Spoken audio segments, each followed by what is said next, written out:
163기 2회차가 되겠습니다. 되겠고, 우리 경매 검색어 사이트가 많이 있는데, 우리 학원 수강생들은 아마 5개 해도 충분할 겁니다. 그래서 여기서 검색하셔가지고, 옥션은 지조옥션, 테인, 스피드 옥션, 탱크 옥션이 있습니다. 그래서 수강생들은 이렇게 해서 조금 이제 뭐 추가로 한다든지, 2달을 플러스입니다. 옥션은, 그 다음에 지조 옥션은 금액이 좀 세죠. 그 다음에 테인은 뭐 반가, 그 다음에 스피드 옥션도 반가, 탱크 옥션도 거의 뭐 반값에 준하죠. 추가 2월하고 이렇게 해서 이제 연락해서 하고 있습니다. 하고 있고요. 그래서 수강생들이 이제 이렇게 하시면은 되겠습니다. 그리고 이제 나머지 상세한 거는 나중에 우리 문자가 갔죠, 그죠? 갈 겁니다. 변경이 되면 갈 테니까 그거 하시면 되겠고. 자, 넘어갑니다. 이거는 그냥. 자, 2번만 보세요. 2번. 2번을 보시면은 어제 조선일보에 크게 나왔습니다. 우리나라의 1인당 국민 총소득이 처음으로 1번을 제친 것으로 나타났다. 참 고무줄 이야기죠, 그죠? 참 우리 해방되고 일본을 제쳤다는 것은 대단한 이야기입니다. 우리나라도 저도 뭐 지난 4월 달에 아시카카 그 일본에 덕나무 축제한 데 있어요. 덕나무 축제. 그 가서 2박 3일 잘 구경하고 왔는데 정말 우리나라 사람들이 일본에도 여행도 많이 가고 하지만은 세계적으로 가보면요.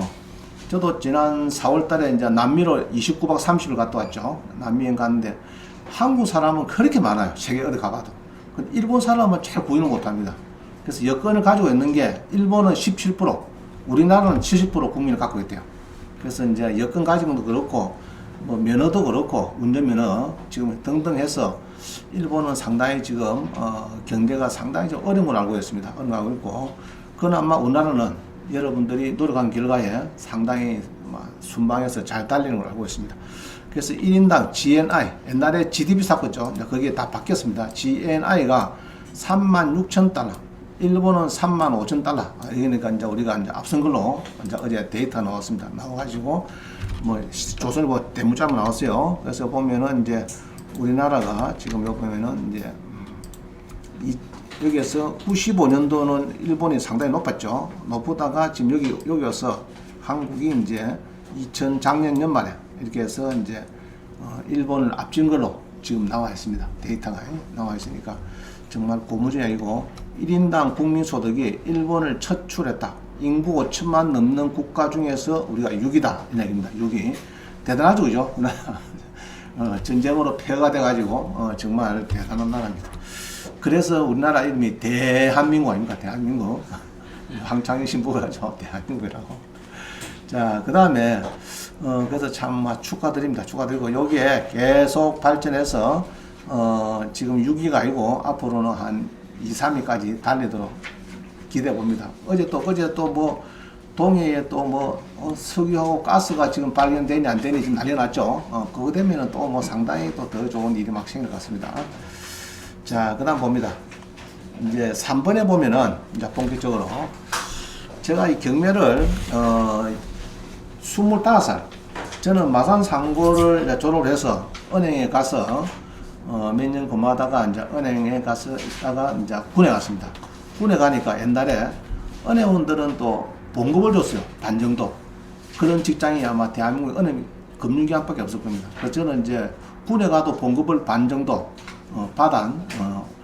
군에 가기 전달에는 한 10만원 받았는데, 군에 가고 나서 한 5만원 정도 매달 받았어요. 군 2년 6개월 복무할 때 동안에 받았는데, 이제 군에 제대하고 경공매 업무를 배우기 시작했습니다. 어떻게 저기 부산의 본부에서 담당을 경공매를 받게 돼가지고 지금까지 했으니까, 뭐 한 45년 정도를 경공매를 쭉 보고 있었는데, 이제 문제는 이 쫓겨나는 임차인들이 많습니다. 그래서 옛날에 우리 주택임자보호법도 주인법 그죠?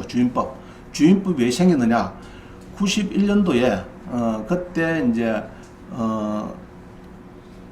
신군부 옛날에 전두환 군부 있을 때 KBS 9시 뉴스에 이제 임차인이 배당을 못 받고 쫓겨난 장면이 9시 뉴스에 방영이 됐습니다. 81년도에 방영이 돼가지고 신군부에서 야, 저거 어떻게 좀 좋은 법을 만들어서 임차인을 보호하는 법을 만들면 국민한테 많은 호응을 받겠다. 법을 만들어라. 해가지고 만드는 것이 주택임자보호법입니다. 81년 3월 5일에 만들어가지고 그게 전입신고하면은 옛날에는 전신구에도 무시하고 사는 사람끼리만 매매가 되면은 세입자는 완전 무시됐어요. 세입자 어찌 되냐? 전세권 설정하면 되는데 안 한 사람 많거든요. 그냥 그걸 만든 것이 안 해도 좋다. 전입신고만 잘해라.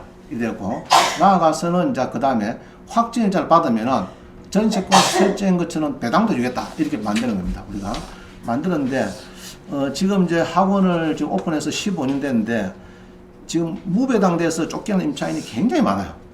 그래서 오늘은 이제 여러분 같이 무배당 임차인의 전세 보증금 100% 확보할 수 있는 방안이 있는가?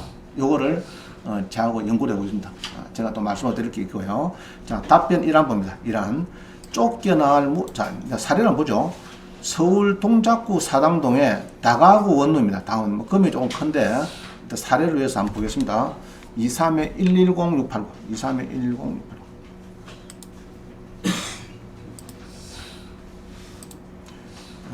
23회 11068부를 봅니다. 자, 이렇게 해서 이제 보면은, 자, 이제 화면을 보면 되겠습니다. 화면을 봐주세요. 서울시 동작구 사당동 아시죠? 다가구 원룸입니다. 땅은 좀 작은데 건물이 있고 85평 되어 있죠. 있는데 지금은 이제 떨어져서 2차입니다. 80% 15억에 지금 5월 21일 날 해야 되는데 이게 두 번 변경이 됐다 그죠? 연기되면 한번 보겠습니다. 집은 요겁니다. 집은 요게 이제 요 집에 이게 이제 경매가 들어가가지고 이렇게 움직인다는 얘기죠. 요게 다가구가 움직이는데, 자, 임차인 보세요. 다른 거 보지 마시고 임차인이 무엇이 좀 많죠? 좀 많기 비죠. 임차인이 보증금은 뭡니까? 15, 그죠? 15억이면 많은 거죠. 임차인이 15억에 이 집에 살고 있는 것 같아요. 자, 임차인도 그러면 경매 들어가면은 11명의 임차인도 15억 돌아 이 말이고, 또 은행은 또 어떻습니까? 은행은 또 은행대로 새마을 금고에서 또 이게 원금이 8억 천, 그러면 본게네 원금 8억 천하고 연체자까지 내놔라 이 말입니다. 이건 이해가시죠? 그래서 은행도 8억 천 정도 돈 돌아 은행에서 경매 넣었고요. 이자가 안 들어오니까. 그러면 이제 있는 임차인도 한 15억 되고, 그럼 8억에 15억 도 얼마 그럼? 23억이죠. 23억 팔리면은 적당히 되는데, 이게 이제 15억으로 떨어지면 또 한 7, 8억 모자라죠, 지금. 당장의 숫자가. 그러면은 이제 7, 8억이, 이게 예상 배당표를 꼭 눌러보면요. 여기 보면은 이제 요번에, 낙찰이 되면은, 이렇게 해서 이제 경매병 띄고, 연원 가지고, 이제 한 사람만 소액보증금 3,700 하나 가져가고, 그 다음에 새마을금고 좀 가져가고, 그 나머지 몇 사람 받아가는데, 문제는 결론적으로 보면요. 쭉 이렇게 보면은 이제, 임차인이 이렇게 못 받는 사람이 큰 금액이 지금 몇 사람 되고 지금? 자, 여러분 자녀가 여기에서 만약에 전세보증 주는데 못 받는다 해보세요. 마음이 어때요, 지금? 굉장히 참 심각하죠. 자녀, 대학교 다닌다고 막 전세보증금을 보내놨더니 이 나중에 나가서 이제 자녀들 결혼할 때 자금 쓰려고 만들어 놨는데 무배당 됩니다. 그러면 이게 이제 문제 생기는 겁니다, 이게. 그죠? 이런 사례가 비일비재한 거예요. 그래서 제가 항상 이야기하죠. 등기부 등본에 각구 얼굴 말고, 얼굴은 건전하죠. 병구를 만들어서 전입 확정을 좀 넣어주자. 그게 투명하면 되는데, 이게 이제 잘 모르죠, 전부 다. 임차할 때는 뭐 그냥 이것만 보잖아요. 여러분, 임차할 때 어찌 봅니까, 주로? 주로 가서 뭐 봅니까? 중개사가 이렇게 하죠. 자, 요 집 잘 생겼죠, 이게. 그죠? 햇빛 잘 들어오죠? 이러면서 그냥 막 이래갖고 전세를 닦아냈습니다. 아, 옆집에 누가 전세가 있고 없고. 자, 그럼 우리가 전세 들어가면은 은행하고 옆집에 있는 전세금이 다 아군입니까? 적부입니까? 다 적부이죠. 그죠? 다 적부입니다. 나는 군번이 그때는 완전 꼴찌. 들어갈 때는. 그래서 그거는 모르고 중개사들은 보통 대출만 해야죠. 아, 대출이 요겁니다. 크고, 그래갖고 여기 지금 방이 햇빛 잘 들어오고 여기 전세 딴 데면 쌉니다. 계약합시다. 이렇게 협의죠. 지금은 이제, 전세 보증금에서 이렇게 상세하게 이런, 전세 보증금 내에서 이렇게 상세하게 계약, 이게 이제 누가 있다든지 이런 거 상세하게 데이터를 안 주면은 중개사가 손해배상으로 한 30% 정도를 부담하도 돼야죠. 판례를 보면은 1억 뛰면은 한 3천만 원 중개사가 네가 우리 보통 보면 임대차 계약하면 서류 4개 받아야 돼. 뭐 받아야 됩니까? 전세 계약서, 또 뭐 봐야 됩니까?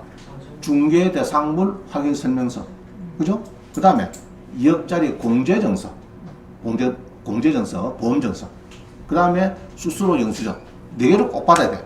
근데 이제 무배당된 이 사람들 중에서 오면은 서류가 2개밖에 없어요. 처음에 임대차 계약서.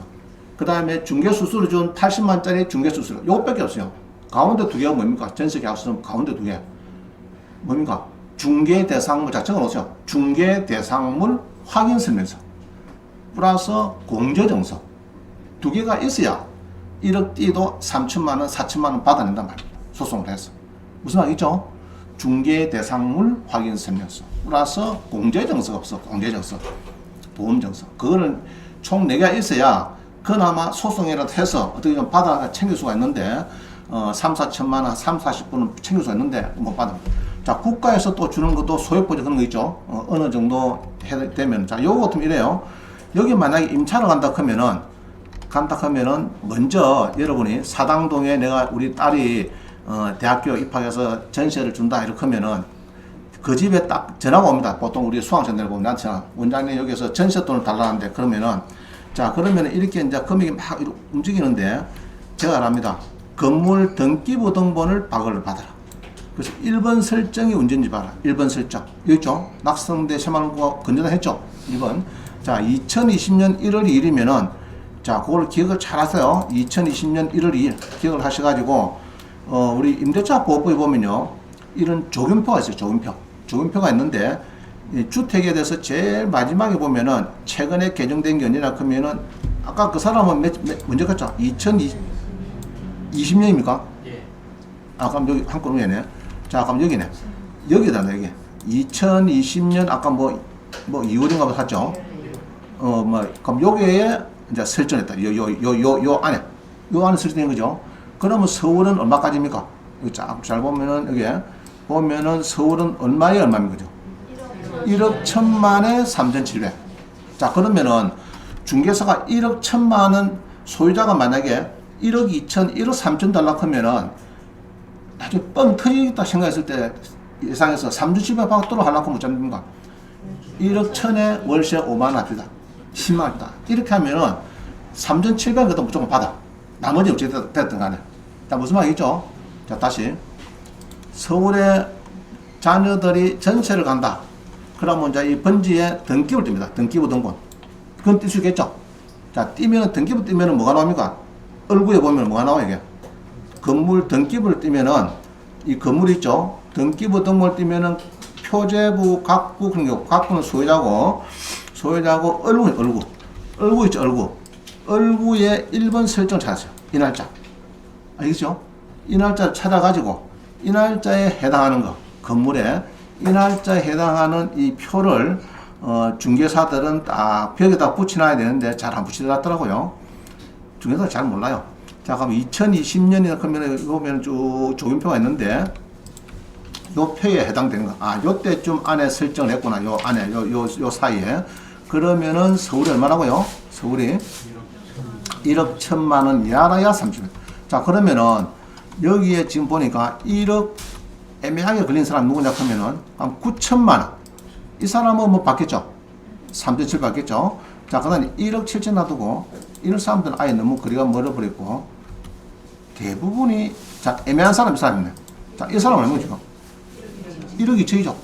자, 9천만 원 3.7배 받는데 1억 2천은 3.7배 줍니까 안 줍니까? 안 주죠. 자, 그래서 그 답은 예상 배당표 하시오. 예상 배당표. 요 보면은 이제 요번에 일이 팔리면은 빼고 요거 가지고 아까 9천만 원은 3줄 받았죠. 그럼 여기 1억 2천도 3줄 반다 나와야 되는데 없어요. 그러면 1억 2천짜리 어디가 빈다 그러면은 저 밑에 가보면요. 자, 1억 2천은 아예 배당금이 없죠. 그러니까 1억 1천에 월세 5만 원 이랬으면은 37만 받아나가요. 이해가죠? 그래야 되는데 지금 1억 2천을 주기 때문에 10원도 못 받고 나가는 거예요. 이런 문제가 옵니다. 그래서 이제 전체 보증 줄 때는 처음에 어쩐다고요?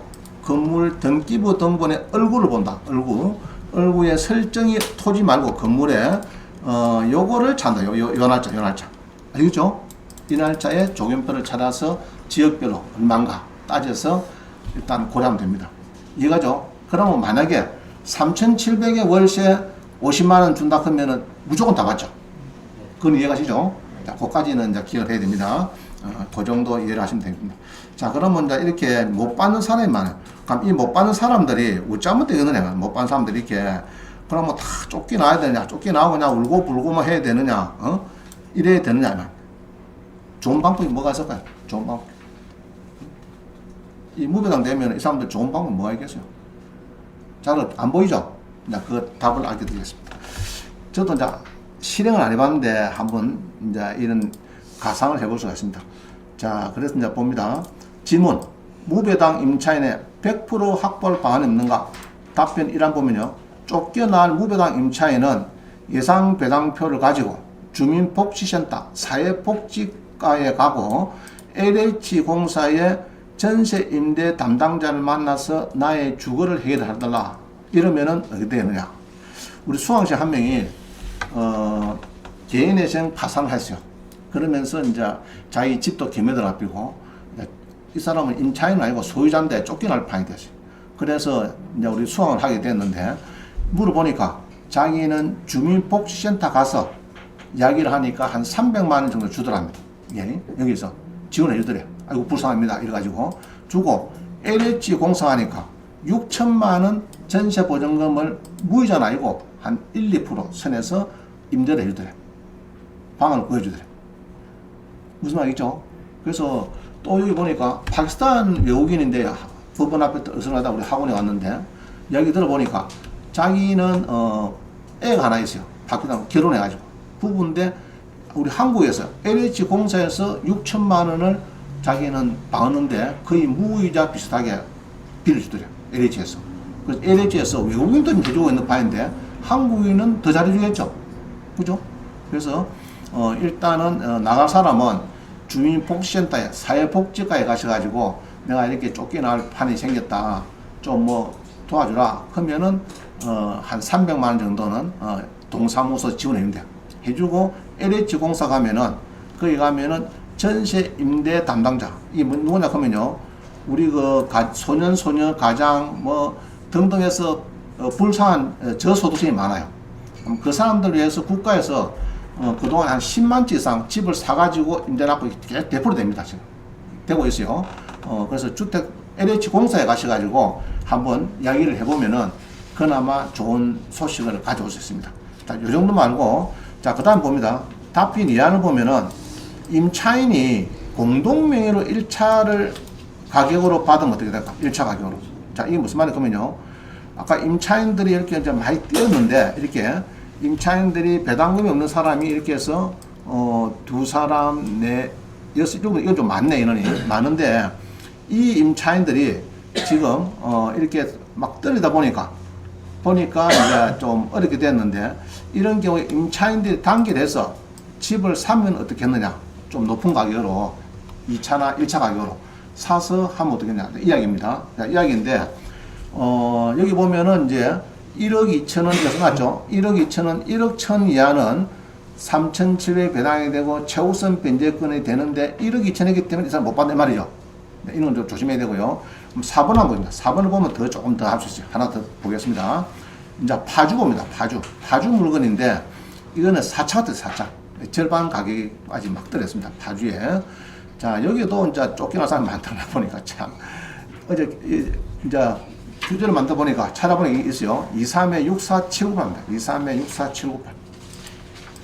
무슨 말이냐 그러면은 23에 64798라고 합니다. 자, 이제 조금 상세 설명드릴게요. 자, 파주에,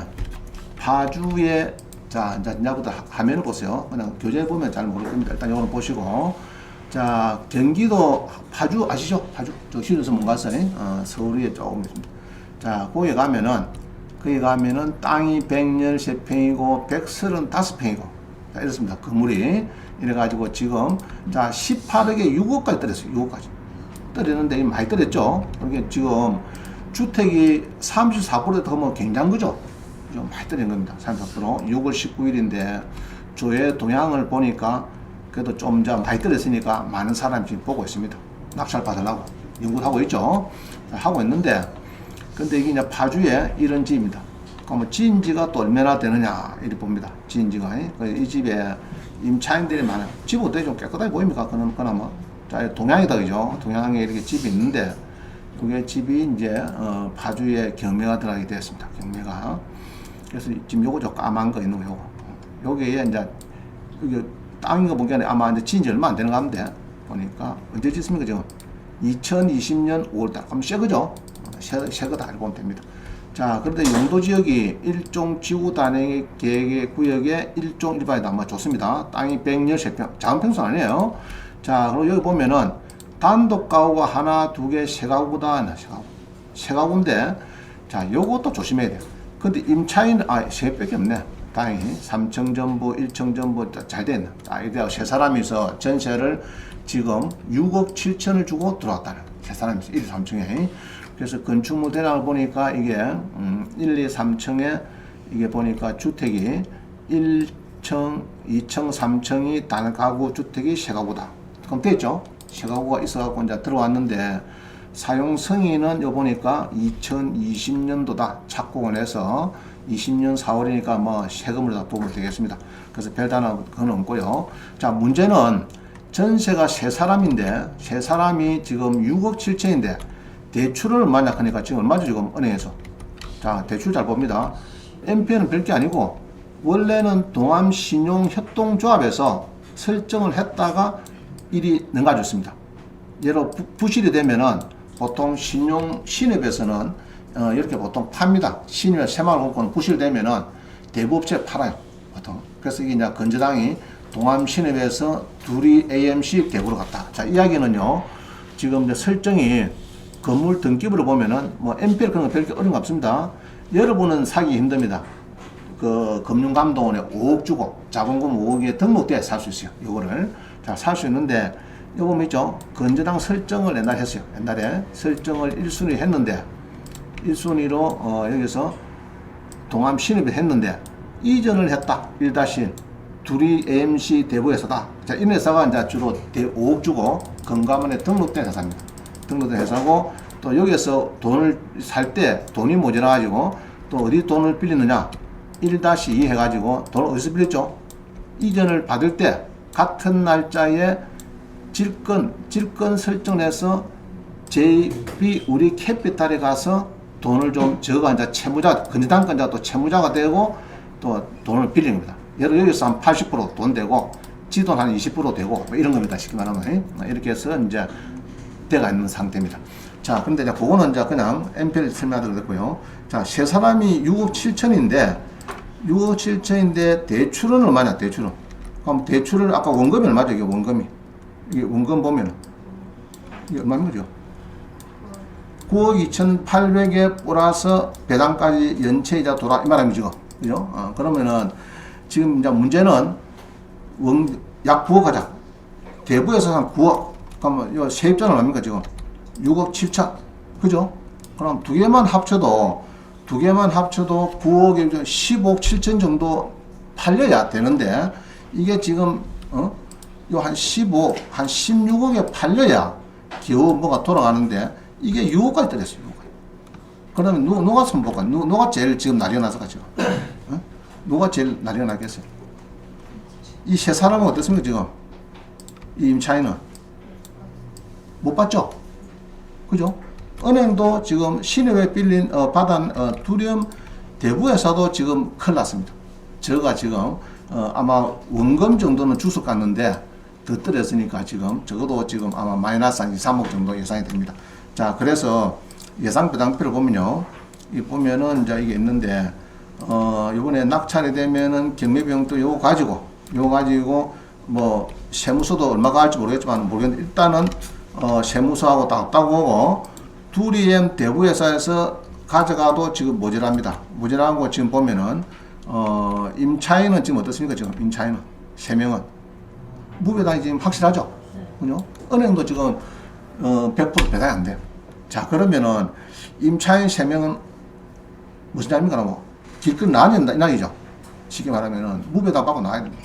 자, 그럼 내가 한번 제안해 볼게요. 임차인 3명이서 단합을 해서 이 세 사람이서 요 세 사람이서 6억 실전 단합을 해서 선순위 채권 크면은 주로 요것하고 또 세무서가 좀 작아야 되는데 일단 요놈도 다 압류가 되어 있으니까 요걸 해결해야 됩니다. 해결해야 되는데 일단은 선순위 채권만 이게 만약 후순위 같으면은 아무 신경 쓸 거 없어요. 이게 후순위도 신경 쓸 거 없는데 은행보다도 저거보다 임차인보다 임차인이 2020년도 주로 2020년도죠. 2020년도고 은행 언제입니까? 은행은 8월달이고 세입자들은 주로가 언제죠? 12월, 11월 그렇다고요. 군부에 넣었죠. 넣고 그 다음에 이제 순서를 정해가지고 좌우전 이제 이게 조금 이게 날짜가 법적 문제는 모르겠는데 좌우전 이런 경우에 이 세 명이 좀 6, 5, 7천짜리가 지금 10분 넘어가고 나가게 됐죠. 자 그러면 내가 볼 때는 내가 예로 요 박시다 3억을 띄고 이런 입장에다 하면은 예상 배당표에 보면은 여기 보면요 여기 보면은 이제 지금 2억 2천 3억 1억 5천이 다 무배당될 이런 시점입니다.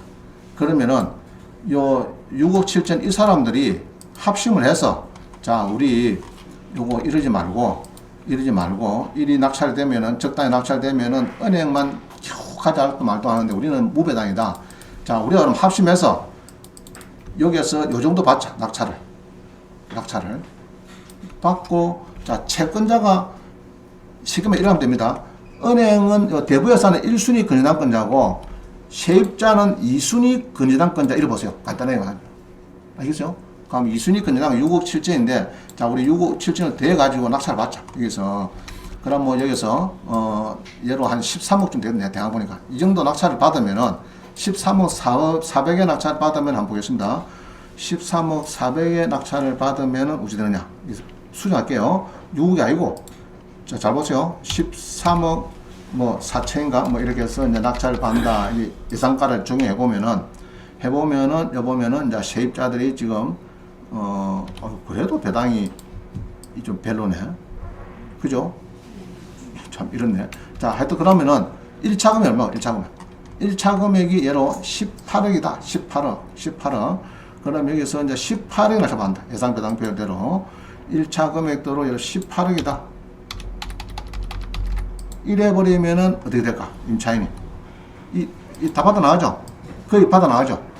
거의. 자, 그러면은 18억의 낙찰을 받으면은 세 사람이서 공동명의를 해서 세 사람이서 2순위 건전당권 그래 보는 거예요. 자, 그래가지고 세 사람이 공동명의를 해서 낙찰을 받는다. 예로 1차나 2차 낙찰 받아. 낙찰 받아버리면은 낙찰 받고 채권 상계를 그러면 일주일 이내에 채권 상계 신청서 넣어야 돼. 넣으면은 어떻게 되느냐?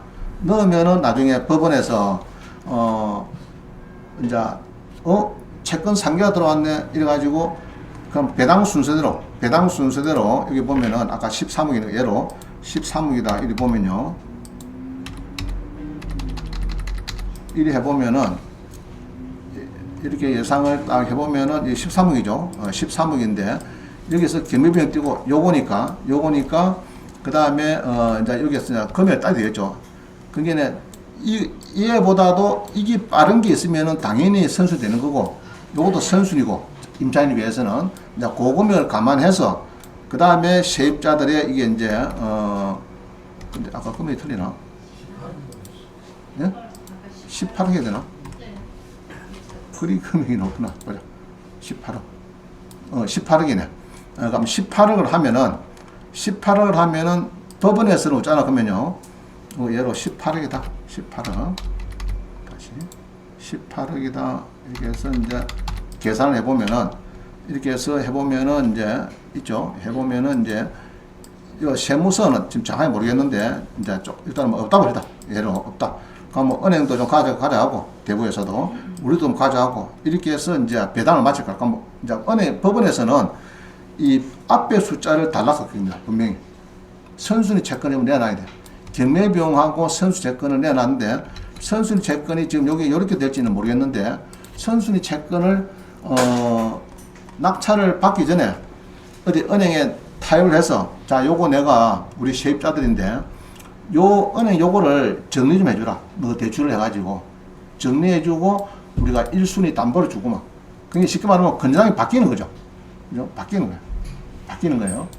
바뀌는 건데, 안 그러면은 대부에서 하고 어느 하든지 해서 좌우전, 자기들이 요거를 은행 대출을 받아서, 다른 은행 대출을 받아서 요걸 꺼주고, 자기들이 소유자가 되고, 한 사람이 채무자, 한 사람이 채무자 되고, 두 사람은 담보 제공자가 들어가고, 은행에서 경락 제공 대출 받을 때, 그렇게 해서 이제 정산을 했다가, 나중에, 예로, 이게 18억 정도 팔리면은 아무 문제가 없죠.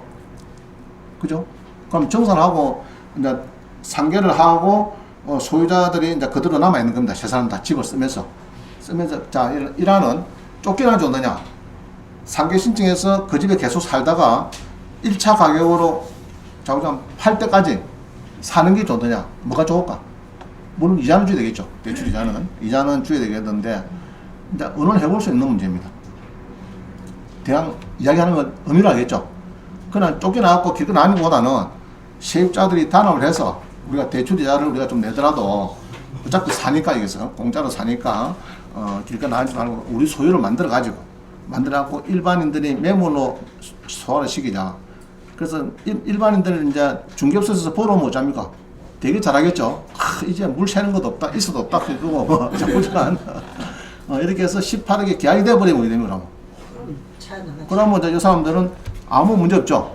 다 받아갖고 지금 정리가 되어서 나갈 수가 있습니다. 자, 그런 이야기가 쉽게 말하면. 조금 이제 그래서 이제 좀 고난도인데 이런 거를 잘 해결해야 입찰 대행하는 사람이 돈을 좀 벌 수가 있어요. 그죠? 어려운 거 이런 거를 해결됩니다. 그래서 이런 내용인데, 자, 그럼 서류 봅니다. 그럼 상계 신청 서류가 뭔지 자 그런 얘기를 해야 되겠죠. 자, 다시 봅니다. 4번 봅니다. 2페이지에. 무배당 임차인의 100% 합볼 수 있는 방안이 없는가? 나는 매수신청 대리 교육을 받고 사료를 받고 법원 행정처에 등록한 공인중개사인데 전문화된 지식으로 입찰 대응을 해주고 매수신청 대리 보수는 감정가 1% 받으면 좋지 않는가? 불쌍한 임차인도 살리고 이야기입니다. 자, 답변이라 쫓겨나갈 무배당 임차인은 예상 배당표를 가지고 주민센터, 주민복지센터, 사회복지과 에리센터의 전세 임대 담당자, 주거복지부에 찾아서 나의 주거를 해달라 이렇게 한번 요청할 필요가 있어요, 국가에. 자, 그 다음에 임차인 3명이 공동명의로 2차 가격으로 납찰받으면 될까? 내가 임차인 3명을 설득해서 입찰을 하고, 세상은 공동명의로 입찰하고, 공동명 입찰, 그죠? 공동명 입찰하고, 낙찰 후 7일 내에, 그러면 공동 입찰하면 채권 상계 신청서는 7일 내에 내야 된다. 거기 법제되어 있어요. 7일에 상계 신청하고, 그 다음에 선수일 채권.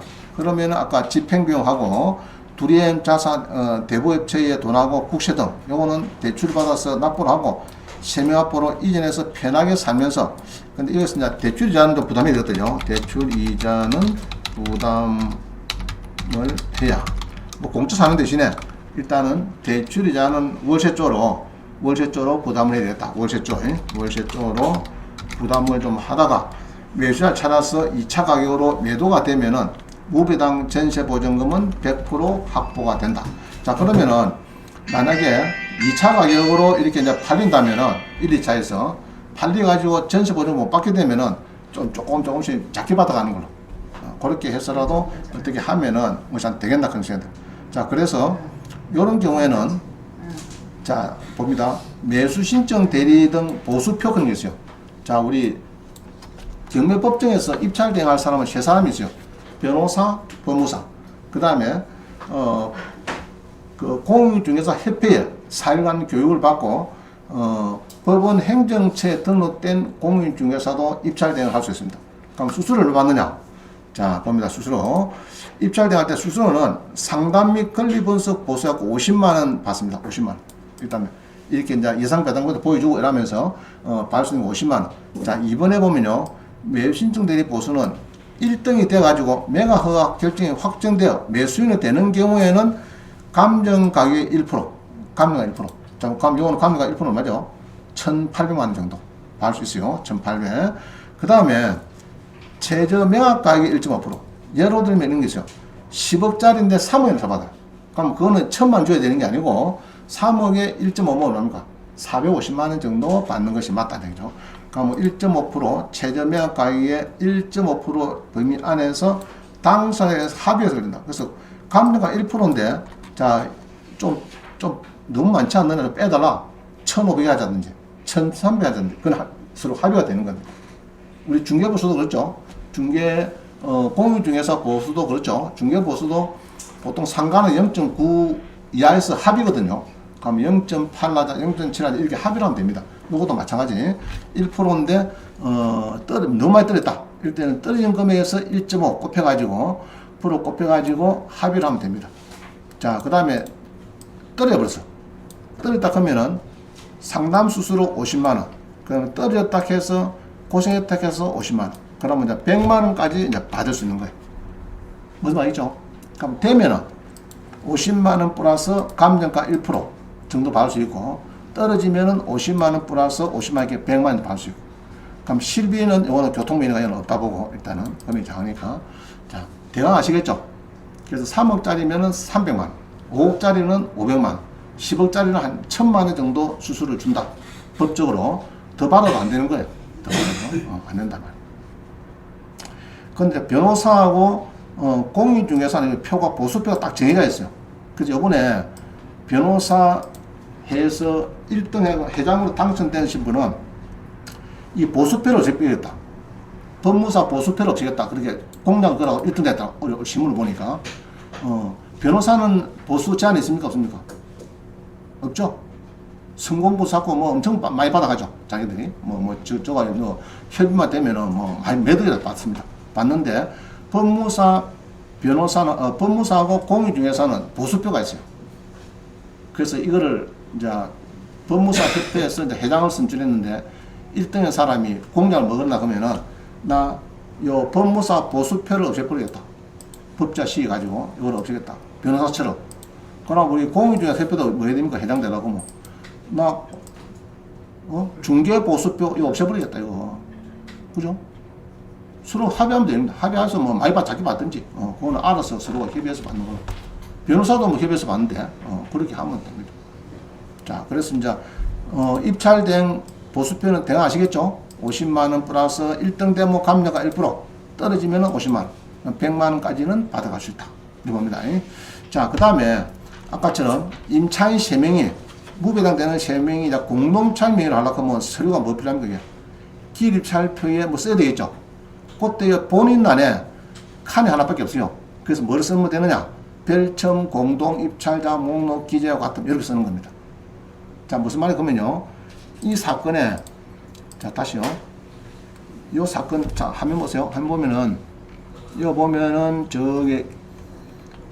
자, 이거 뭐가 있습니까? 이게? 입찰표 작성 있죠? 그럼 여기서 누리보면은, 이제 이게 양식이 조금 있어요. 기입찰표. 이건 이제 혼자 쓰는 거. 혼자 쓰는 거 이제 이게 금액 쓰고 이렇게 하죠. 하는데 위임을 또 하면은 요 위임장도 이제 이렇게 보여주죠. 위임장. 기입찰표가 있고 위임을 한다. 자, 하여튼 공동입찰입니다. 공동입찰 참가. 자, 공동입찰 할 때는 기입찰표에 여기다가 본인 하나밖에 없으니까 뭘 써놔 하면요. 저 밑에 보면 써놨어요. 9번인가 보면은 공동으로 입찰하는 경우에는 공동입찰 신고서를 입찰표와 함께 제출하고 입찰표 요거 여기 위에 본인란에는 뭐라 쓰나 하면은 별첨 공동 입찰자 목록 기재 같음이라고 기재한 다음에 공동입찰 신고서하고 그 다음에 전원이 간인을 하고 공동입찰자 목록을 쓴다. 입찰자 목록 어디 갔나?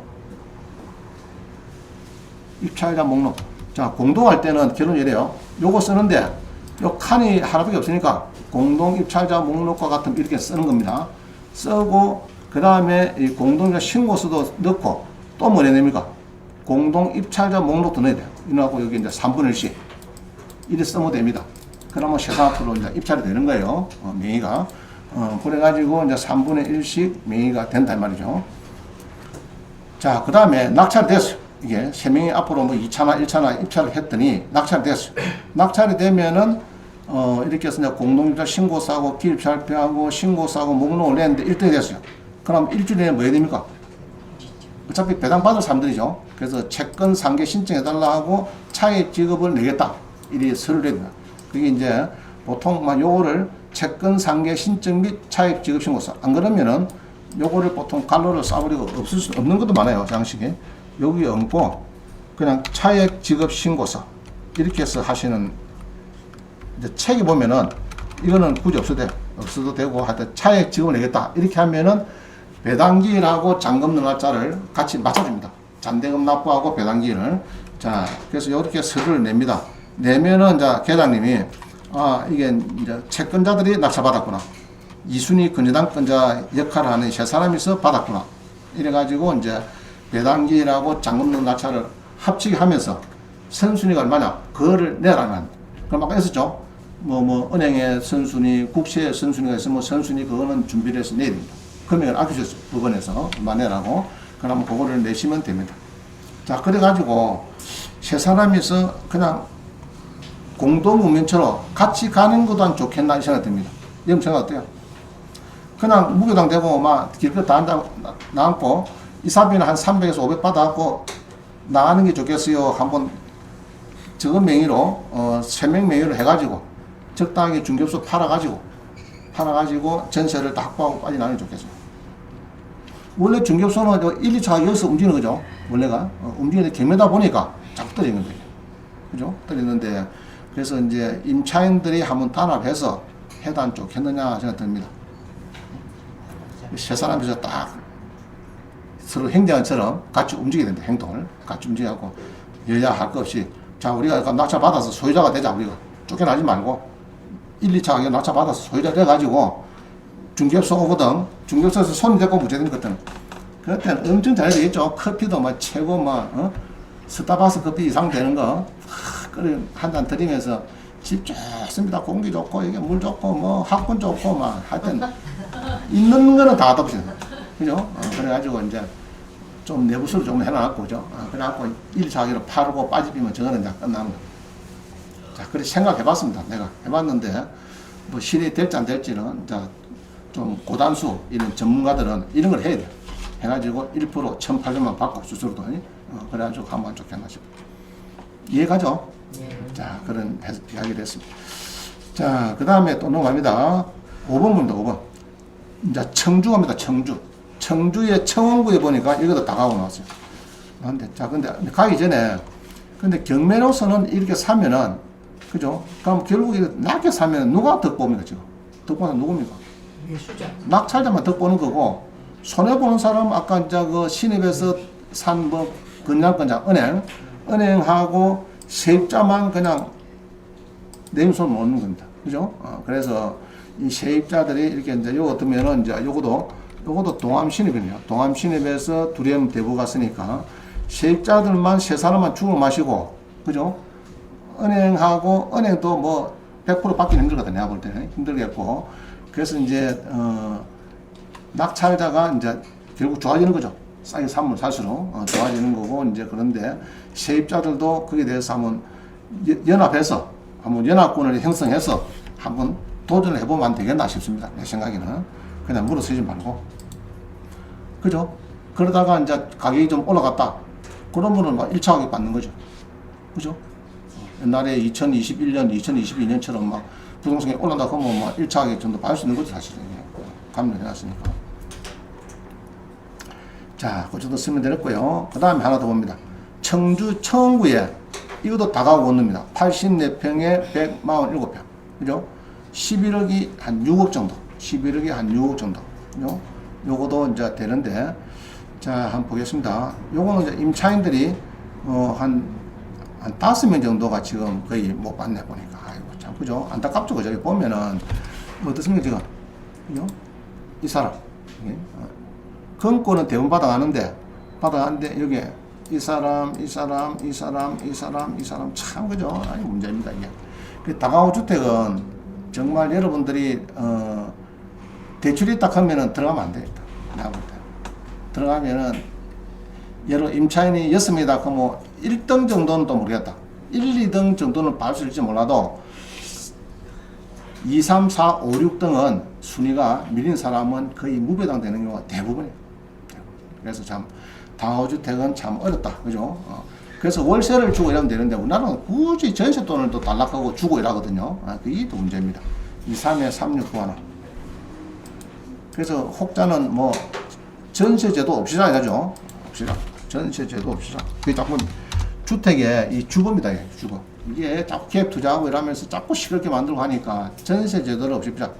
세계적으로 전세도 우리나라밖에 없다고 하더라고요. 또 희한하게.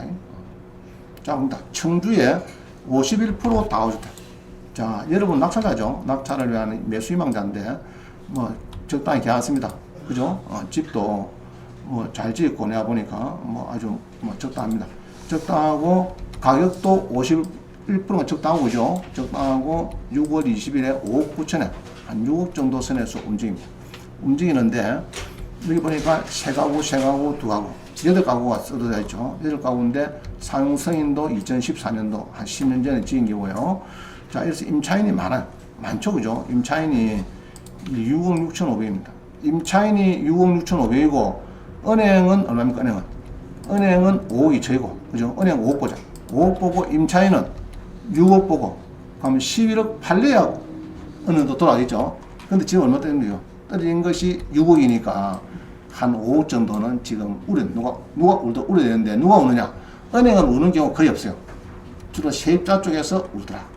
자, 요것도 보면은 전세가 6억 6,500인데 예상 배당표를 가보면은 이렇게 또 가보면은 이렇게 해서 지금 임차인이 그죠?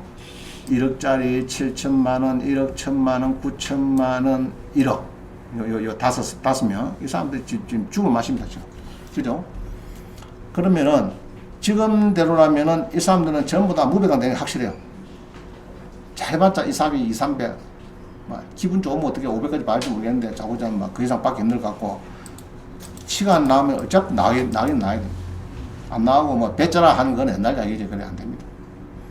그래서 이제 나가야 되는데 이 사람이 연합해서 십자군을 결성해서 한번 낙찰을 받는 것도 않지 않거나 공동명의로. 자, 공동명의서 받으면 이래요. 은행에서는 대출에 돌아가면은 여러 3명이나 5명이나 그러면 한 사람이 채무자가 되고 나머지 4사람은 담보제공자로 사인만 해주면 됩니다. 그러면 채무자 되는 사람은 조금 뒤에 문제가 생기면은 지가 대출을 신용불량자 될 수 있는 그런 또 위험성은 좀 있어요. 채무자는. 근데 은행에서 입장에서는 보통 이제 채무자는 전업주보다는 봉급을 잘 받고 있는 셀러리맨, 연봉이 높은 셀러리맨을 좋아합니다. 셀러리맨. 한 사람이 채무자, 전산 등록하려고 한 사람밖에 안 되고, 나머지 4사람은 담보제공자고, 담보제공자는, 연대입보가 금지입니다. 옛날에는 IMF 때는 담보제공하고 또 연대보증 입보를 했거든요.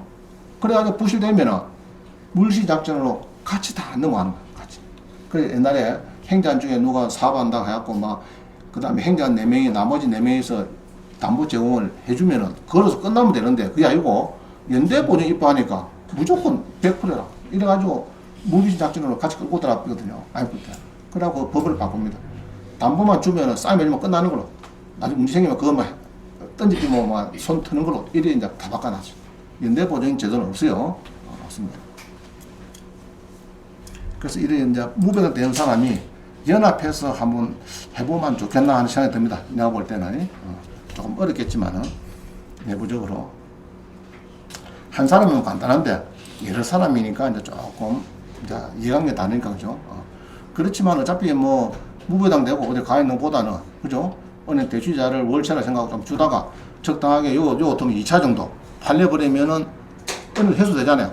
회수되면 70% 정도만 가고 나머지 30%는 다 손해본다. 이렇게 서로 약정해가지고 어떻게 할 수 있을 것 같습니다. 내가 볼 때. 이해가죠? 자, 이 정도 하겠습니다.